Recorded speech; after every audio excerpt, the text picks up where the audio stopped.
ସମସ୍ତେ ଭାବୁଥିବେ ମୁଁ ଆଜି ଏଠି କାହିଁକି କାନ୍ଦୁଛି। ତେଣୁ ଶୁଣନ୍ତୁ ସେଇ କଳା ରାତି ରବିବାରର କଥା। ସେଦିନ ଥାଏ ରବିବାର ଆଉ ମୁଁ ଦୌଡ଼ି ଯାଇ ମାଆକୁ କହିଲି, ମା ଦେଲୁ 5 ଟଙ୍କା, ମୁଁ ଚକୋଲେଟ୍ ଖାଇବାକୁ ଯିବି।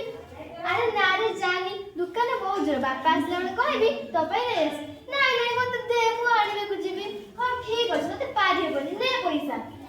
ମତେ ମିଳିଗଲା ପଇସା, ଯାଉଛି ଚକୋଲେଟ୍ ଭାଇ ଗୋଟେ ଚକୋଲେଟ୍ ଦେଲ। ବଢିଆ ହେଇଛି ଚକୋଲେଟ୍ଟା। ଆରେ ଝିଅ ନବୁ ଚକୋଲେଟ୍? ହଁ ହଁ ଦିଅନ୍ତୁ ଦିଅନ୍ତୁ, ଏତେ ବଡ଼ ଚକୋଲେଟ୍? ହଁ ହଁ ଦିଅନ୍ତୁ ଦିଅନ୍ତୁ।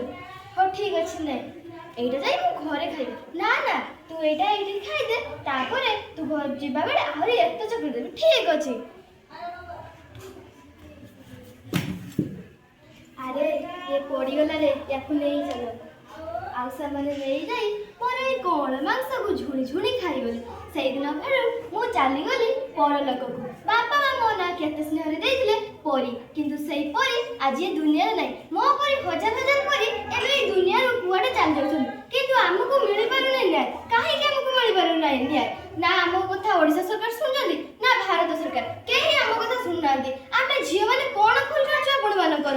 ଆମକୁ କାହିଁକି ନ୍ୟାୟ ମିଳିପାରୁନି? କାହିଁକି ଆମକୁ କେହି ସମ୍ମାନ ଦେଉନାହାନ୍ତି? ସମସ୍ତେ କେବଳ ଝିଅମାନଙ୍କୁ ଖରାପ କରୁଛନ୍ତି। ତେଣୁ ଆପଣମାନଙ୍କୁ ଅନୁରୋଧ, ଆପଣମାନେ ଆପଣମାନଙ୍କ ଝିଅମାନଙ୍କୁ ନିଜ ମା, ଝିଅ ଏବଂ ଭଉଣୀ ଭଳି ଦେଖନ୍ତୁ।